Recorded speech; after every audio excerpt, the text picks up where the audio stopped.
بسم اللہ الرحمن الرحیم والصلاة والسلام علی رسول اللہ وعلی آلہ وصحبہ اجمعین۔ ناظرین و سامعین اکرام، السلام علیکم ورحمۃ اللہ وبرکاتہ۔ آج کے اس پروگرام میں ہم انشاءاللہ العزیز سیدنا ابو طالب رضی اللہ تعالی عنہ کی ہمشیرگان کے بارے میں مختصراً پیش کرتے ہیں تعارف ان کا۔ سیدنا ابو طالب کی 6 بہنیں تھیں۔ سب سے پہلے سیدت برہ بنت عبد المطلب سیدنا ابو طالب کی ہمشیرہ، رسول اللہ صلی اللہ علیہ وسلم کی پھوپھی مبارکہ، ایک نیک کردار خاتون تھیں۔ شعر و ادب میں خاصا شغف رکھتی تھیں اور فصاحت و بلاغت میں خصوصی کمال حاصل تھا۔ اپنے والد سیدنا عبد المطلب کی وفات پر کئی اشعار آپ نے تحریر کیے۔ سیدت ام حکیم بیضاء بنت عبد المطلب، یہ بھی سیدنا ابو طالب رضی اللہ تعالیٰ عنہ کی ہمشیرہ، رسول اللہ صلی اللہ علیہ وسلم کی پھوپھی مبارکہ اور ایک صاحب علم و ادب خاتون تھی۔ شعر و ادب کے حوالے سے بھی ان کا بلند مرتبہ اور ایک مقام تھا۔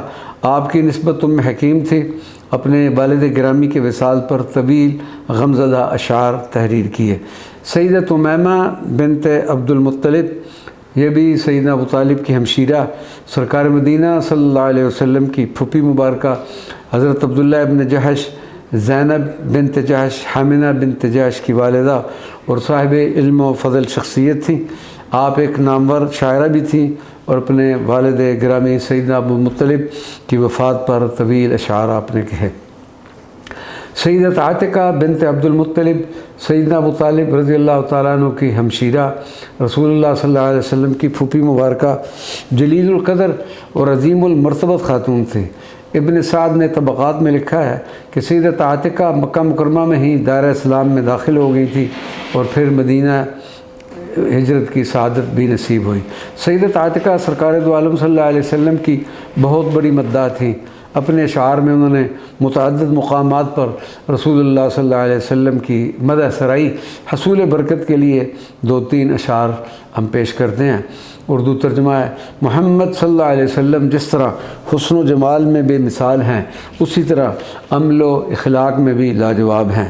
جس کسی کا بھی دل رسول اللہ صلی اللہ علیہ وسلم کی محبت سے خالی ہے، وہ دنیا اور آخرت دونوں میں ناکام رہے گا۔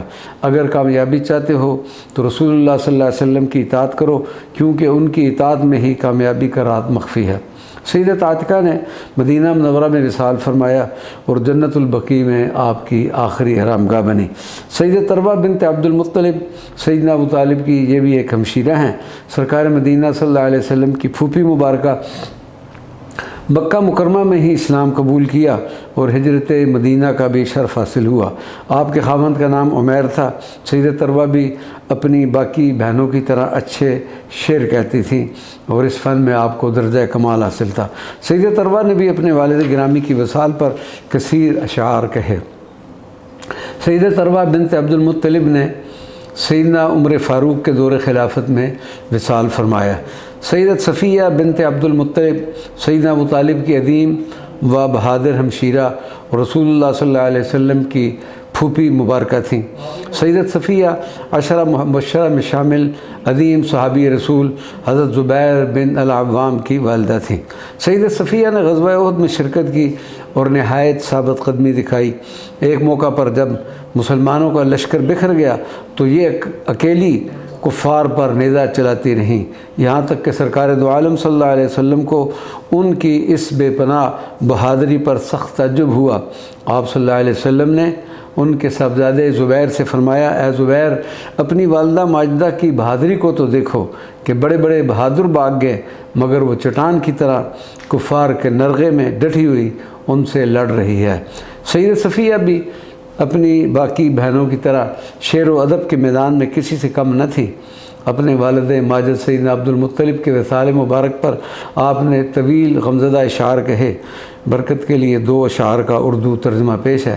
رات کو ایک رونے والی کی آواز سے میری نیند اچٹ گئی، جو بالکل راستے پر کھڑے ایک شخص پر رو رہی تھی۔ اسی وقت میرے آنسو میرے رخساروں پر ڈھلکنے والے موتیوں کی طرح بہنے لگے۔ وما علینا الا البلاغ المبین۔